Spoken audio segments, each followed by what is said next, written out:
Good day. Today we have Daniel and myself, Reuben, sharing our subject of talk on wrongful convictions in Canada.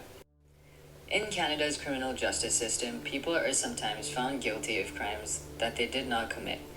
These errors are known as wrongful convictions. The number of wrongful convictions in Canada is unknown. This is because it is very difficult for wrongfully convicted people to establish their innocence. To have legitimacy, the criminal justice system must be both fair and effective, and when it fails to meet these standards, it causes distrust in society. Normally, legal errors can be corrected through judicial reviews or appeals to higher courts. After this process is finished, people who believe that they have been wrongfully convicted can apply to the Federal Minister of Justice for a review of their conviction. The minister assess all relevant considerations, such as new evidence in the case, to decide whether it is likely that a wrongful conviction has occurred.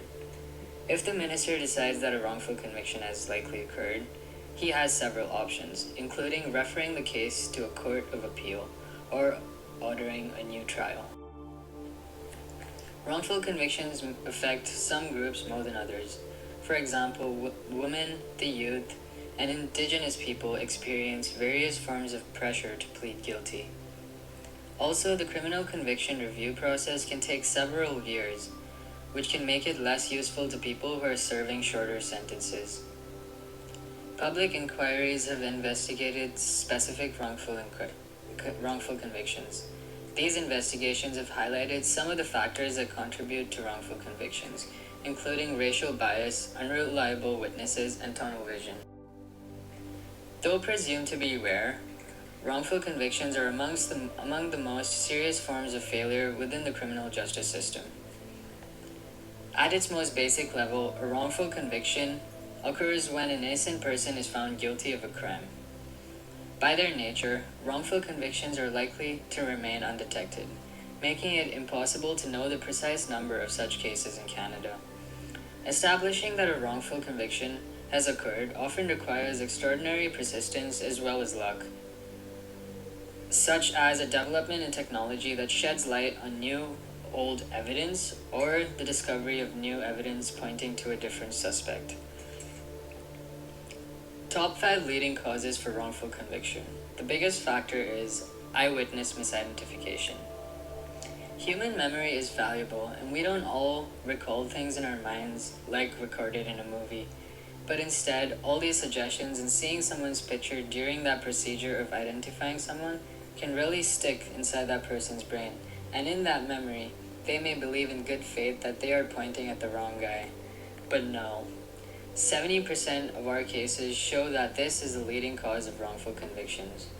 And this is followed by faulty forensics, false confessions, incentivized witnesses, government misconduct, or bad lawyers. Over the past several decades, high-profile wrongful convictions and miscarriages of justice have resulted in multiple public inquiries at provincial level. The wrongful conviction of David Milgard. In January 1969, 16-year-old David Milgard set out to travel from Virginia to Vancouver with a group of young people. He stopped within blocks of where a woman was sexually assaulted and murdered. Milgard was charged with this murder largely based on conflicting testimonies of his friends, who ultimately changed their stories to match the police theory of the case.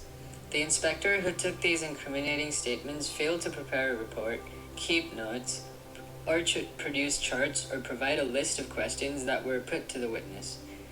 Milgard was wrongfully convicted and incarcerated for more than 23 years before being released in April of 1992. The wrongful conviction of Paul Morin.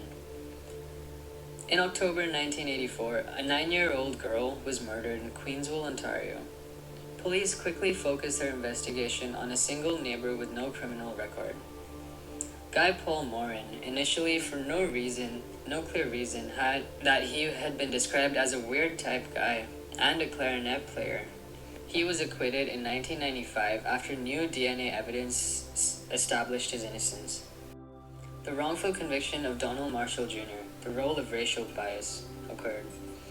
In 1971, Donald Marshall Jr., a 17-year-old Micmac boy, was wrongfully accused of murder. He was subsequently convicted and incarcerated for more than a decade before his release and exoneration.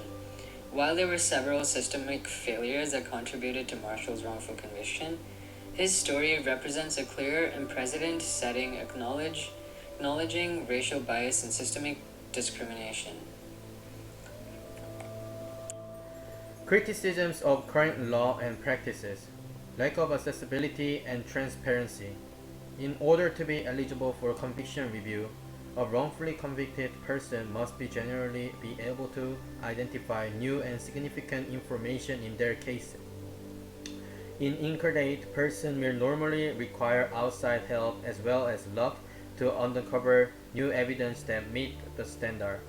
Some wrongfully convicted people receive financial support from their families in order to retain counsel, but most applicants likely do not have such support. Others may be able to receive legal assistance from Innocent Canada, a non-profit organization that seeks to exonerate wrongfully convicted people.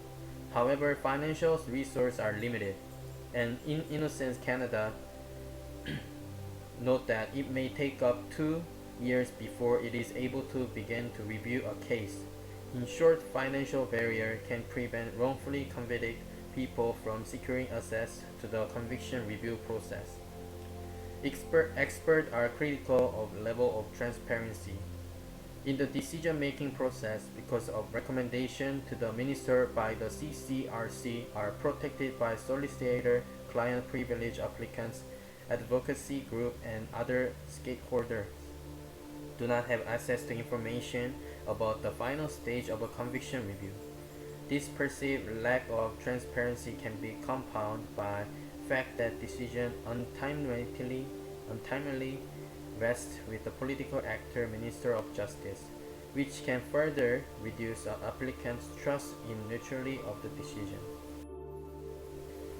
Disproportionate impact. Although there is a little data available on extent of wrongfully conviction in Canada, many experts contend that particular group may be overrepresented among the wrongfully convicted, or may be less likely have their cases reviewed. These groups include Indigenous people, racialized Canadian, women, youth, and persons with disabilities. Some individuals belong to more than one of these groups and face overlapping vulnerability. Vulnerability to wrongfully conviction arises from several factors.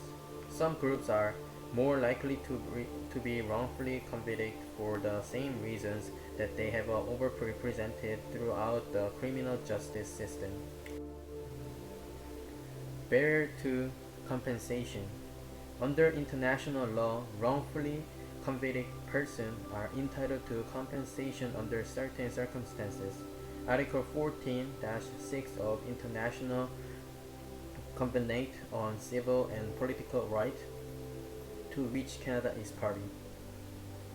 In Canada, there are currently no legislation provision implementing this obligation. Instead, Canada relies on 1988 federal provincial guideline on compensation for wrongfully convicted and imprisoned persons. Under this guideline, wrongfully convicted persons are eligible for compensation only if they meet certain conditions, including that they were actually convicted and imprisoned, and that there is a finding that they did not commit the offense. The Milgard Inquiry Report criticized this high standard for compensation, arguing that proof of factual innocence should not be an essential condition for compensation, and then compensation should be unable to for a broader range of official wrongdoing, including egregious error leading to wrongfully conviction. Our suggestion: the concept of criminal case review commission. Several jurisdictions throughout the world have independent statutory bodies responsible for reviewing potential wrongfully conviction. One such a model cited frequently by Canadian academics and by public inquiry discussed above is the Criminal Case Review Commission (CCRC), of England, Wales, and Northern Ireland. A Canadian working group on the CCRC concept was formed in 2020 with the aim of making recommendation to Minister of Justice for the implementation of version of the CCRC in Canada. Since 1995, the CCRC has reviewed thousands of cases and referred hundreds of convictions and sentences back to the appellate court. Approximately 70% of such cases result in the sentencing being varied or quashed. However, some similarity between the CCRC and Canada's CCRC exist, including many of their investigation power as well as general require that a conviction review be based on some genuinely new evidence or other new issues. The CCRC has broad investigative power under Section 17 and 18 of the Criminal Appeal Act, including the ability to obtain information from public bodies such as police, the Crown Prosecution Service, and Social Service, as well as the ability to request court order for martial form private individual or organization. When necessary, the CCRC can also interview new or existing witness and order new expert evidence such as a psychological report or DNA test. Conclusion.